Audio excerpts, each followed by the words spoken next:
الحمدللہ وکفا وسلام علی عبادہ الذین اصطفى اما بعد فاعوذ باللہ من الشیطان الرجیم بسم اللہ الرحمن الرحیم رب اشرح لی صدری ویسر لی امری واحلل عقدۃ من لسانی یفقهوا قولی واجعل لی وزیرا من اہلی اللہم الہمنا رشدنا واعذنا من شرور انفسنا اللہم ارنا الحق حقا وارزقنا اتباعہ وارنا الباطل باطلا وارزقنا اجتنابہ آمین ثم آمین۔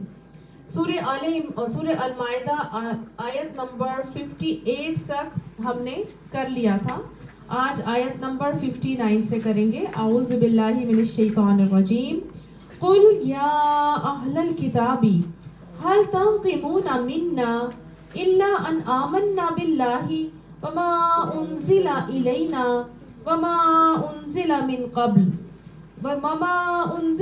قبل وان اکثرکم فاسقون۔ صدق اللہ العظیم۔ اہل کتاب کو مخاطب کر کے کہا جا رہا ہے، کوئی بات کہی جا رہی ہے۔ تھوڑا سا سبق پچھلا دہرا لیجئے، کیا تھا؟ اللہ تعالیٰ نے ایمان والوں کو کہا تھا کہ یہود اور نصارہ کو اپنا ولی مت بنانا، کیونکہ وہ آپس میں ایک دوسرے کے ساتھ ہی ملے ہوئے ہیں، اور جو ان کو ولی بنائے گا پھر وہ انہی میں سے ہو جائے گا۔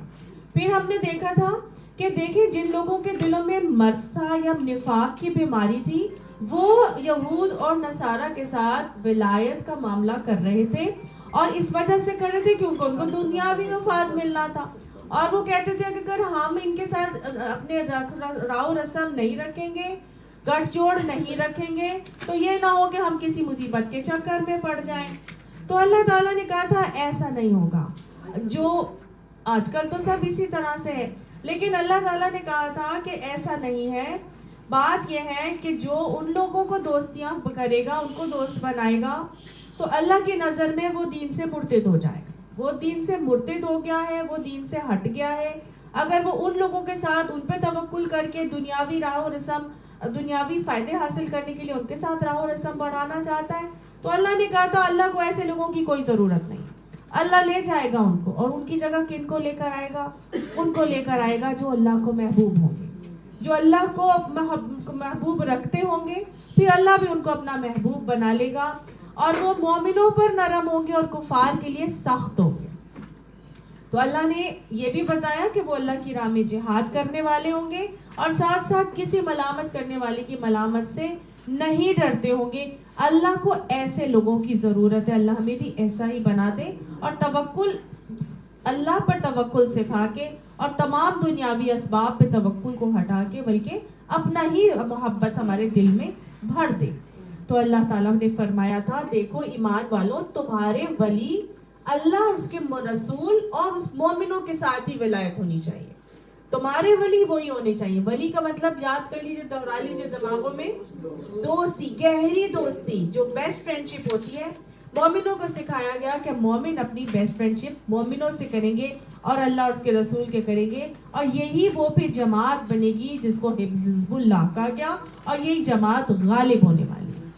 پھر کہا گیا مسلمانوں، مومنوں کو کہ دیکھو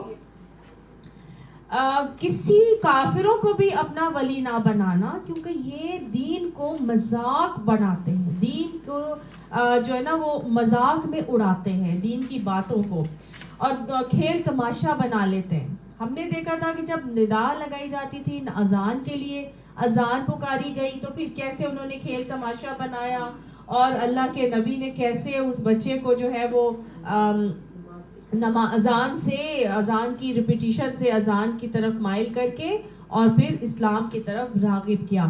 تو یعنی کہ اللہ تعالیٰ فرماتا ہے کہ یہ تو ایسے لوگ ہیں جن کو عقل شکل کوئی نہیں ہے، اپنی مرضی سے دین کو کھیل تماشے بنا کے اور مذاق اڑانے کے رویے اختیار کرتے ہیں۔ تو تم ان لوگوں کے ساتھ بھی ولایت نہ کرنا جو کافر ہیں، اور جو اہل کتاب میں سے بھی کچھ لوگ ہیں جو ایسے کرتے ہیں۔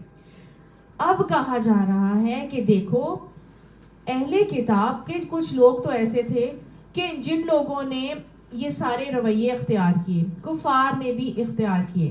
تو اب کہا جا رہا ہے کہ تم اے نبی صلی اللہ علیہ وسلم، تم اہل کتاب کو یہ کہو کہ کل یا اہل الکتابی، کہ اے اہل کتاب، حل تنقمون منا، کہ تم کیا ہم سے انتقام جو لیتے ہو، کیا اسی بات پر لیتے ہو انتقام کیا انتقام لے رہے تھے؟ وہ بگڑتے تھے نا مسلمانوں سے، خواہ مخواہ الجھتے تھے، خواہ مخواہ مسلمانوں کو برا بھلا کہتے تھے.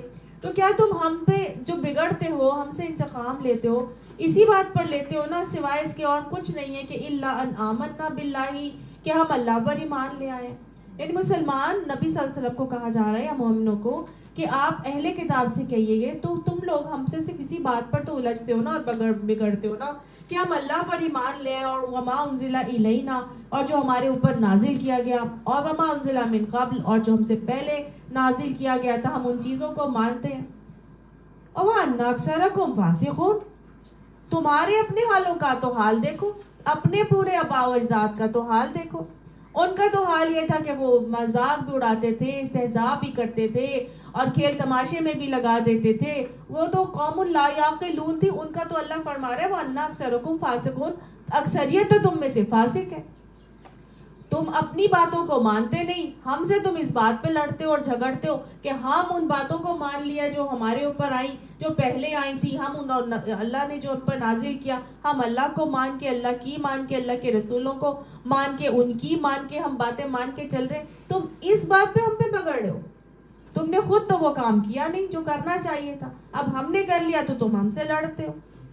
قل، انہیں بتا دیجئے نبی صلی اللہ علیہ وآلہ وسلم، حل انبئکم، کیا میں بتاؤں تم کو، بشر من ذالک، کہ اس کے سے بھی زیادہ برا کیا ہے، مثوبۃ عند اللہ، کہ جس کو بدلہ ملے گا اللہ کے نزدیک. یعنی اس سے زیادہ برا بدلہ اللہ کے نزدیک کس کو ملنے والا ہے؟ تم سمجھتے ہو کہ ہم برے ہیں، ہم پہ تم اس لیے لڑتے ہو، ہم سے اس لیے بگڑتے ہو کہ ہم اللہ کو مان کے اور باقی جو نبیوں کے اوپر آیا ان کو مان کے چل رہے ہیں.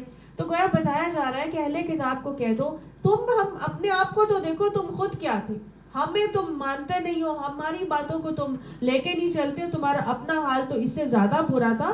میں تمہیں بتاتا ہوں کہ اس سے زیادہ برا حال کون میں ہوگا، کون اللہ کے نزدیک زیادہ برا بدلہ پائے گا. اب آئیے آپ کو بات سمجھ، اللہ کے نزدیک زیادہ برا بدلہ کس کو ملے گا؟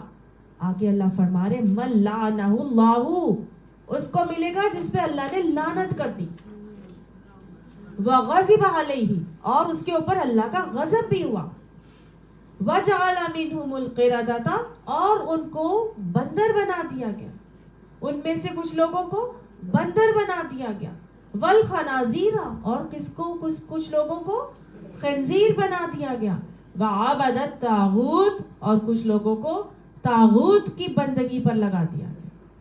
یعنی وہ لوگ جن کے اوپر اللہ کی لعنت ہوئی، اللہ کا غضب ہوا، ان کو بندر بنایا گیا، ان کو خنزیر بنایا گیا، اور وہ عباد الشیطان بن گئے.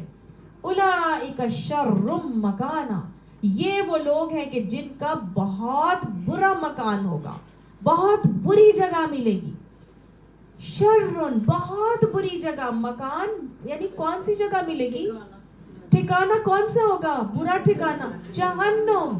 وَأَضَلُّوا، اور وہ گمراہ ہو گئے، عن سواء السبیل، سیدھی راستے سے، سیدھے راستے سے تو وہ گمراہ ہی ہو گئے. یعنی یہ کون لوگ تھے جن پر اللہ کی لعنت ہوئی تھی؟ بنی اسرائیل. قرآن میں ہی آتا ہے، اسی صورت میں بھی آگے آئے گا آیت نمبر 78 میں، کہ لُعِنَ الَّذِينَ كَفَرُوا مِن بَنِي إِسْرَائِيلَ عَلَىٰ لِسَانِ داؤد وعیسی ابن مریم، کہ عیسیٰ بن مریم اور داؤد علیہ السلام کی زبان سے ان بنی اسرائیل کے لوگوں کو لعنت کی گئی. تو یہ انبیاء کے ذریعے سے بھی اور اللہ کی لعنت بھی ان کو پڑی. آپ صلی اللہ علیہ وآلہ وسلم جب مرض الموت میں مبتلا تھے اور بے ہوشیوں میں آپ صلی اللہ علیہ وسلم بار بار اپنے چہرے سے ہٹاتے تھے، اپنی چادر بار بار اپنے چہرے پر ڈالتے اتارتے، تو ایک دفعہ گھبراہٹ محسوس ہوئی. تو آپ صلی اللہ علیہ وسلم کی زبان مبارک سے یہ ملا، آپ نے فرمایا لعنت ہو اللہ کی یہود اور نصارہ پر، کیونکہ انہوں نے اپنے انبیاء کی قبروں کو سجدہ گاہ بنا لیا تھا. تو one of the reason was کہ انہوں نے انبیاء کی قبروں کو سجدہ گاہ بھی بنا لیا تھا. تو یہ بھی ان کی اب لعنت کی وجوہات ایک تو یہاں پہ بتائی میں نے آپ کو کہ جو سجدہ گاہ بنا لیا انبیاء کی قبروں کو. دوسرا یہ کہ داؤد علیہ السلام عیسیٰ بن مریم کی زبان سے بھی ان کے اوپر لعنت ہوئی. نبی صلی اللہ علیہ وآلہ وسلم بھی لعنت بھیج رہے ہیں، اور ابلیس کے اوپر بھی اللہ کی لعنت ہوئی تھی. ٹھیک ہے. تو بنی اسرائیل اور یہود اور یعنی نصارہ اور کون؟ شیطان. یہ تین وہ کیٹیگریز ہیں جن کے اوپر اللہ کی لعنت ہوتی ہے. ایک وجہ تو ابھی میں نے آپ کو بتائی کہ انہوں نے انبیاء کی قبروں کو سجدہ گاہ بنا لیا تھا. لیکن اللہ کی لعنت کن کن لوگوں پر ہوتی ہے؟ احادیث سے ہمیں پورا کا پورا ڈیٹیل پتہ چلتی ہے, اور بے شمار احادیث ہیں جو میں آپ کو نچوڑ بنا رہی ہوں. اللہم لا تجعلنا منہم, اللہ ہمیں ان لوگوں میں شامل نہ کرے جن کے اوپر اللہ کی لعنت ہوئی, کیونکہ وہ شر و مکانہ کے حقدار ہونے والے. تو کون کون سے ایسے اعمال ہیں جو اللہ کی لعنت کے حقدار بناتے ہیں؟ پہلی بات کفر کرنا, انکار کرنا, اللہ کی باتوں کو اسٹریٹ اوے ریفیوز کر دینا. دوسرا شرک کرنا. تیسرا نفاق, منافقت, کیونکہ وہ مرتد ہو گئے نا. چوتھا ظلم کرنا. پھر اللہ پر جھوٹ باندھنا, یہ بہت بڑا ظلم ہے, اللہ پر جھوٹ باندھنا. اللہ اور اس کے رسول کو اذیت دینا. فتنہ فساد کرنا. قطع رحمی کرنا. اللہ اور رسول کو اذیت دینا. جی, اللہ اور رسول صلی اللہ علیہ وسلم کو اذیت دینا, فتنے فساد کرنا, قطع رحمی کرنا, مومن عورتوں پر تہمت لگانا, کسی مومن کو قتل کر دینا,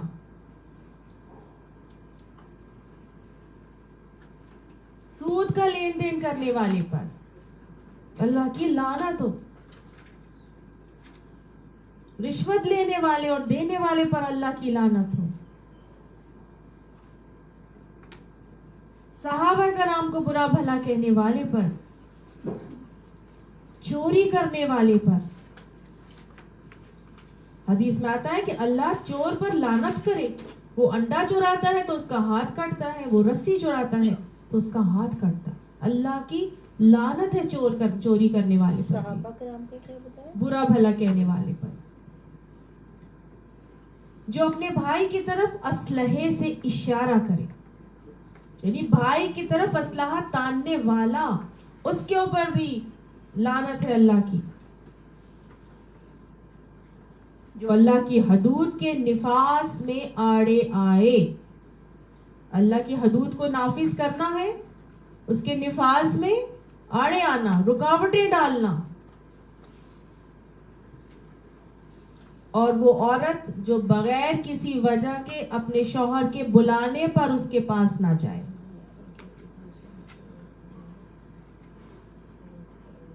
اس پر بھی اللہ کی لعنت ہے. پھر آپ نے فرمایا کہ بال جوڑنے والی اور جڑوانے والیوں پر, یہ جو ویگ لگاتی ہے یا لگواتی ہیں, ہیئر ایکسٹینشنز لگواتی ہیں یا لگاتی ہیں, اور یہ تو عام ہے, اور یہ تو عام ہے آج کل تو بہت زیادہ. پھر چہرے پر داغنے والوں پر, جو چہرے پر داغ لگواتے ہیں نا, یا پھر ڈاٹس ٹیٹوز لگواتے ہیں, 3 ڈاٹس, کوئی ناک پر, کوئی, ان پر بھی جسم کے جس سے پر چہرے پر خاص طور سے لکھے, اور جسم کے اوپر تو لگانا اگلی ہی بات ہے, گودنے والی اور گدوانے والی. ٹیٹوئنگ, ٹیٹو بنوانے والوں پر بھی اور ٹیٹو بنانے والوں پر بھی. پھر جو اللہ کے نام سے مانگتا ہے اس پر بھی اللہ کی لعنت ہے. اللہ کے واسطے دے کر جو مانگتے ہیں نا, اور جو اس پر بھی لعنت ہے کہ اگر کسی نے اللہ کا واسطہ دے کے اللہ کے نام پر مانگا اور آپ نے نہ دیا نا, تو نہ دینے والے پر بھی لعنت ہے. کہ اگر کوئی اللہ کا واسطہ دے کے مانگے اور نہ دے کوئی دوسرا, عام مانگتے ہیں. عام مانگنے والا یہ نہیں کہتا اللہ کے نام پر دے, جو وہاں پر یہ کہتے ہیں اللہ کے نام میں سارے یوں ہی مانگتے ہیں, ان پر لعنت ہے. وہ تو پروفیشنل. بھائی دیکھیں, میں تو میرا اپنا نظریہ یہ ہے کہ اگر کوئی آپ سے مانگنے آ رہا ہے تو وہ ہر سارے لوگوں کو چھوڑ کے آپ کے پاس کیوں آ رہا ہے؟ نہیں, کئی دفعہ صرف آپ کے پاس آ رہا ہوتا ہے, اتنے سارے لوگ کیوں؟ آپ یہ سوچ لیں کہ اللہ نے اس کو آپ کے پاس بھیجا، آپ وسیلہ بن جائیں اس کا، چاہے آپ 1 روپیہ دیتے لیکن آپ وسیلہ بن جائیں۔ میرا اپنا تو یہی نظریہ ہے۔ حدیث سنا دیتی ہوں آپ کو، وہ آپ صلی اللہ علیہ وسلم نے فرمایا کہ وہ آدمی ملعون ہے جس نے اللہ کے چہرے کا واسطہ دے کر کسی دنیاوی چیز کا سوال کیا۔ اللہ کے چہرے کا واسطہ دے کر، اللہ کے چہرہ کیا ہے؟ اللہ کی رضا، اللہ آپ سے راضی ہو جائے گا، آپ دے دو، ٹھیک ہے۔ اور وہ بھی ملعون ہے جس سے اللہ کے چہرے کے واسطے سے سوال کیا اور اس نے کچھ نہ دیا، ٹھیک ہے۔ اللہ یہ کہ کسی بے مقصد سی چیز کا سوال نہ کرے، یعنی کہ وہ پیسے اس لیے نہیں مانگ رہا ہو کہ بھئی اس نے کسی غلط کام میں نشہ لینا ہو، آپ کو پتہ ہے نشئی ہے اور وہ نشہ لے گا، نشہ کرے گا، ٹھیک ہے نا، ہاں تو وہ چیز ہے۔ ہاں لیکن اگر وہ غیر شرعی چیز پر لگانا چاہ رہا ہے، اس کے لیے کئی دفعہ آپ کے گھر آ کے کر کے اور جی مانگتا ہے، اور ہاں جی غلط، ہاں جی جو منگتے والے کپڑے پہننے، دھوکہ دینے والی بات، ہاں بس غیر شرعی چیز کے لیے نہ مانگا اس نے، ٹھیک ہے نا، بے مقصد کوئی ایسی چیز ہو۔ تو اب دوسری چیز کیا ہے؟ غضب علیہ، اور ان پر اللہ کا غضب ہوا۔ اللہ کا غضب کن باتوں پر ہوتا ہے؟ کون کون سے ایسے کام ہیں جن کی وجہ سے وہ مغضوب قوم ٹھہری تھی؟ کون سی بد باتیں تھی؟ یہود کی ہم پیچھے پڑھ کر آئے تھے، فباءوا بغضب من الغضب، ہے نا، ہاں وہ کیا ہے؟ سب سے پہلی یہ تھی یقتلون النبیین بغیر حق، کسی کو جان بوجھ کر قتل کر دینا، ناحق قتل کر دینا۔ پھر ذالک بما عصوا وکانوا یعتدون، وہ اللہ کی نافرمانیاں کرتے تھے، وہ کفر کرنا، ٹھیک، یعتدون وہ زیادتیاں کرتے تھے، ظلم کرنا، یعتدون میں ظلم، زیادتی، زبردستی سے کسی کی چیز ہتھیا لینا، وہ بھی اللہ کے غضب کو دعوت دیتا ہے۔ ناپاک چیزیں کھانے سے بھی اللہ کے غضب کو دعوت ہوتی ہے۔ اور اگر آپ اللہ سے بدگمانی کریں گے تو بھی آپ اللہ کے غضب کو دعوت دیں گے۔ اللہ تعالیٰ حدیث میں آتا ہے نا کہ میں اپنے بندے کے گمان کی طرح معاملہ کرتا ہوں، جو بندہ میرے ساتھ گمان کرتا ہے میں اس کو اپنے مطابق پائے گا، ٹھیک ہے نا۔ تو اگر آپ بدگمانی کریں گے تو پھر اللہ بھی آپ کے ساتھ ویسے ہی کرے گا، آپ اچھا گمان رکھیں گے تو اللہ بھی اچھا کرے گا۔ تو غضب علیہ یہ چند باتیں ہیں جس کی وجہ سے اللہ کا غضب آتا ہے۔ اب جب اللہ کے غضب کی نشانی کیا ہوتی ہے؟ حضرت موسیٰ نے اللہ تعالیٰ سے پوچھا تھا نا، اللہ تعالیٰ آپ جب کسی قوم پر غضبناک ہوتے ہیں تو اس کی کیا علامت ہوتی ہے؟ یس، تو وہ 5 باتیں بتائی تھی نا، کہ جب وہ فصلیں پک رہی ہوتی ہیں تو میں بارشیں روک لیتا ہوں، اور جب پک جاتی ہیں تو بارشیں برسا دیتا ہوں، ان کا مال احمقوں اور نالائقوں کے حوالے کر دیتا ہوں، اور بخیلوں کے حوالے کر دیتا ہوں۔ ہمارا حال ہے جو ہماری قوم کا حال ہے۔ تو بات یہ ہے کہ اللہ کے غضب کو دعوت ہم بھی دیے جا رہے ہیں، اور اللہم لا تجعلنا منہم، اللہ ہمیں اپنے غضب سے محفوظ فرمائے اور ہمیں ان لوگوں میں شامل نہ کرے جن کو اللہ سبحانہ تعالیٰ نے کیا کیا کہ اپنے غضب ڈالا۔ جب یہ تو لعنت سے بھی بری چیز ہوتی ہے، لعنت کا مطلب ہوتا ہے اللہ کی رحمت سے دور ہو جائے، تو اللہ کی رحمت سے جو دور ہوتا ہے وہ جنت میں نہیں جا سکتا، لیکن جو غضب میں گرفتار ہو گیا وہ کیا ہوگا؟ اس پر تو دنیا میں بھی مصیبت پڑے گی اور آخرت میں بھی مصیبت پڑے گی، اس کو رحمت نہیں ملے گی بلکہ وہ سیدھا جہنم رسید ہوگا۔ تو یہ غضب ہی کی ایک اور علامت کیا ہے کہ وَجَعَلَ مِنْهُمُ الْقِرَدَةَ، اللہ نے ان کو بندر بنا دیا۔ کس کو بنایا تھا بندر؟ ایک قوم تھی، اس قوم سبت، جو جس نے یوم سبت کا معاملہ کیا تھا، اس کا اللہ نے اس کو کیا تھا بطور سزا، ان کی شکلیں اللہ نے بندر کی طرح کر دی تھی اور خنزیر کے جیسی بنا دی تھی۔ حدیث میں آتا ہے کہ اللہ نے جب تورات نازل کی، اس وقت سے روئے زمین پر بسنے والی کسی قوم کو کسی نسل کو, کسی امت اور کسی بستی والوں کو آسمانی عذاب سے ہلاک نہیں کیا, البتہ ایک گاؤں والوں کو جو کہ قوم داؤد تھی نا, وہ ایک قوم والے سبت والے, ان کو بندروں کی شکل میں مسخ کر دیا گیا تھا. لیکن یاد رکھیے گا, ان کو مسخ کر کے, ان کو بندر بنا کے سب کو مار دیا گیا تھا, ختم کر دیا گیا تھا. ان میں سے کوئی بھی بعد میں ڈاروین تھیوری کے حوالے سے جو ہے نا کہ آدمی جو ہے وہ ایوولوشن سے یہاں تک پہنچا, ایسا نہیں تھا. بندر نہیں تھا انسان پہلے, وہ جو بندر بنائے گئے تھے وہ سزا کے طور پر تھے, وہ سب کے سب مار دیے گئے تھے اور خنزیر بنا دیے گئے تھے. اور کیا ہے, خنزیر بنا دیے, شکلیں مسخ کر دی اللہ تعالیٰ نے ان کی شکلیں. اور یہ قرب قیامت کی بھی ایک نشانی ہے کہ اللہ تعالیٰ جو ہے نا شکلیں مسخ کر دے گا انسانوں کی.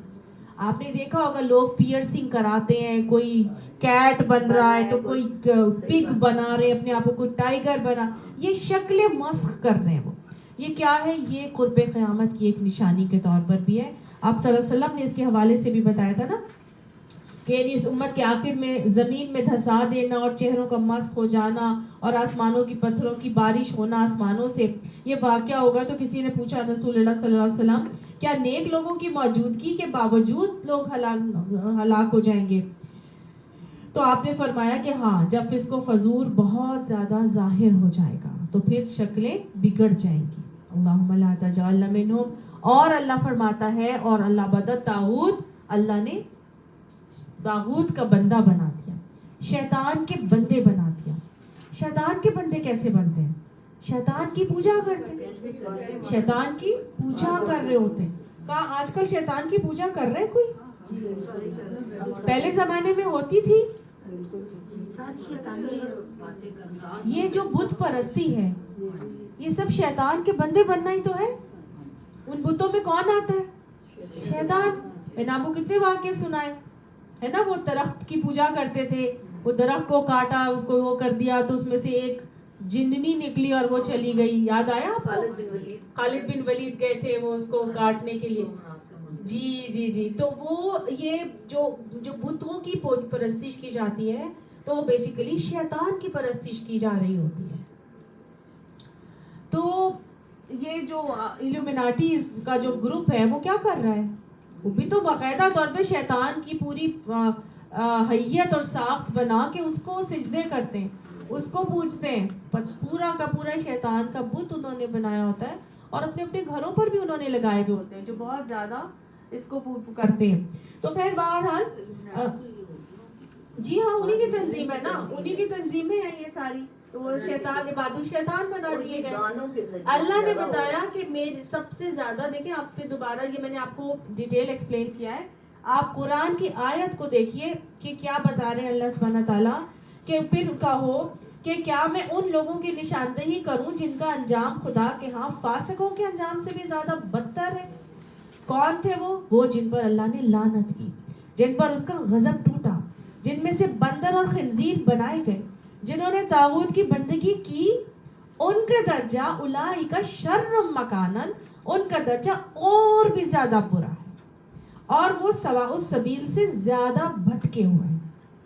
تو یہ وہ لوگ ہیں جو بالکل گمراہی کے راستے پر جا چکے ہیں اور اللہ کی نگاہ میں ان کا مقام اس سے زیادہ برا ہے, یعنی جہنم کا بہت بدترین ٹھکانہ ان کے لیے خالدون کی صورت میں تیار ہے. وَإِذَا جَاءُوكُمْ, اور اب ان کا حال یہ ہے کہ جب آپ کے پاس آتے ہیں, قالوا, تو وہ کہتے ہیں آمنا, ہم ایمان لائے ہیں. یعنی وہ نبی صلی اللہ علیہ وسلم کی محفل میں آتے تھے اور آ کے کہتے تھے کہ ہم تو آپ پر ایمان لے آئے ہیں. وَقَدْ دَخَلُوا بِالْكُفْرِ, اور یقیناً وہ داخل ہوئے ساتھ کفر کے. وَهُمْ قَدْ خَرَجُوا بِهِ, اور وہ اسی طرح سے وہاں سے باہر نکلے. یعنی کفر لے کے نبی صلی اللہ علیہ وسلم کی محفل میں آئے اور کفر ہی لے کے وہاں سے واپس چلے گئے, حالانکہ بول کیا رہے تھے کہ ہم تو آپ کے اوپر ایمان لے کر آئے. تو گویا دل میں کیا تھا؟ کفر, اور زبان پہ کیا تھا؟ ایمان کا اقرار. کیا صفت ہے یہ؟ منافقانہ صفت ہے. ٹھیک ہے, زبان پہ کچھ اور دل میں کچھ. واللہ اعلم بما كانوا یکتمون, اور اللہ زیادہ جانتا ہے وہ جو چھپاتے ہیں. وہ جو دل میں انہوں نے اپنے بغض پال رکھے ہیں نا, اور جو دل میں نفاق انہوں نے چھپا کے رکھا ہے, اللہ اس کو زیادہ جانتا ہے. یہ ایک رویہ ہے جو بتایا جا رہا ہے کس کا؟ اہل کتاب کا. وہ کیا کرتے تھے؟ وہ آتے تھے نبی صلی اللہ علیہ وسلم کی محفل میں بیٹھتے تھے اور کہتے تھے ہم تو ایمان لے آئے ہیں, لیکن دلوں میں ان کے کفر ہوتا تھا. تو کفر لیے ہوئے آتے تھے اور نبی کی محفل میں بیٹھنے کے باوجود کفری لیے کے واپس جاتے تھے. کون لوگ ہیں یہ؟ وہ منافقت کا رویہ ہے. تبھی نبی کی محفل میں بیٹھنے کے باوجود بھی دل میں ایمان نہیں اترا.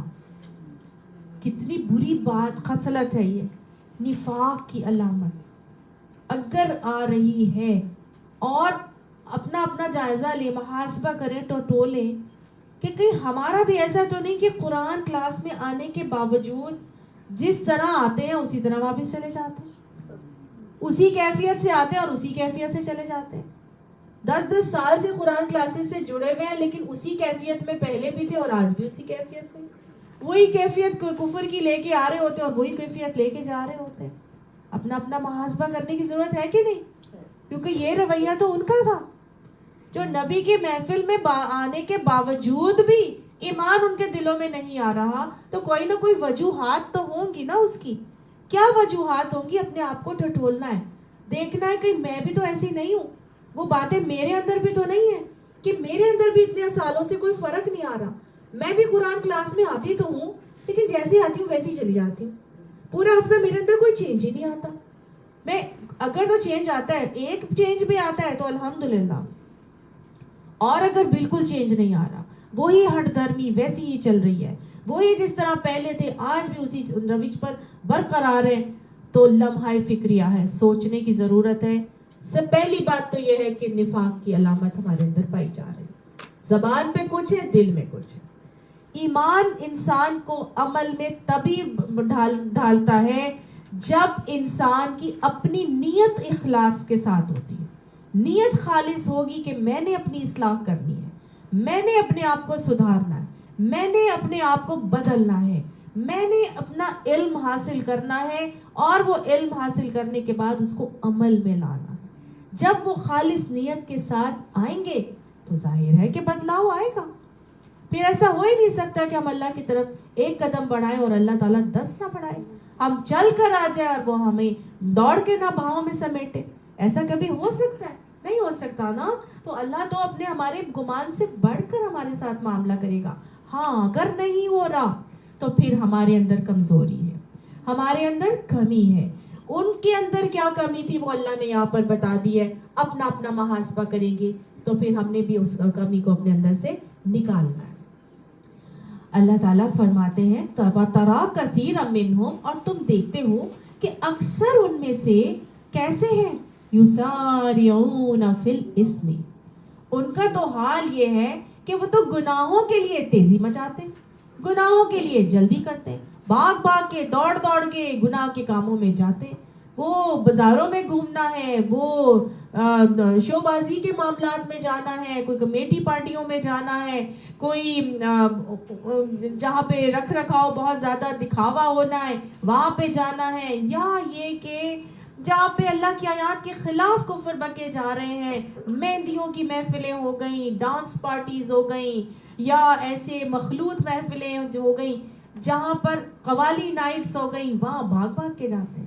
وہاں جہاں فیشن شوز اور ایگزیبیشنز ہوتے ہیں وہاں بھاگ بھاگ کے جاتے ہیں, ہے نا. اپنا اپنا محاسبہ کریں. یسارعون فی الاسم, گناہوں کے کاموں میں تو بہت تیزی دکھاتے ہیں. مومن کیا کرتا ہے؟ وہ یسارعون فی الخیرات کرتا ہے. اس کی سرعت, اس کی تیزی کس کے لیے ہوتی ہے؟ بھلائی کے کاموں میں. کہیں ایسا تو نہیں کہ نیکی کے کاموں کے لیے بلایا جائے تو 100 دفعہ سوچنے پہ بیٹھ جائیں, پتہ نہیں کون سے گروپ سے تعلق رکھتے ہیں, پتہ نہیں صحیح جگہ پہ پیسے لگائیں گے بھی کہ نہیں, پتہ نہیں ہمیں کسی اور طرف تو نہیں لے جائیں گے, فینیٹک تو نہیں بنا دیں گے, پتہ نہیں ہمیں پالیٹکس تو نہیں انوالو کر لیں گے. اور جہاں دوسری جگہ دنیاوی معاملات کی اسم کی بات آتی ہے وہاں بے بھاگ بھاگ کے جا رہے ہوتے ہیں. وہاں کچھ نہیں دیکھتے کون سی پارٹی کے لوگ ہیں, کون سے لوگوں کے ہیں, کہاں پہ ہو رہے ہیں, کچھ نہیں. وہ بھاگ بھاگ کے جلدی جلدی کر رہے ہوتے ہیں. تو ہماری اصل کام جو ہے وہ بیسیکلی یسارعون فی الاسم کے زیادہ بھاگ بھاگ کے کر رہے ہوتے ہیں, اور فاستبقوا الخیرات کا حکم چھوڑ کے یسارعون فی الخیرات میں کمی دکھا رہے ہوتے ہیں. تو وہ لوگ جو یسارعون فی الاسم,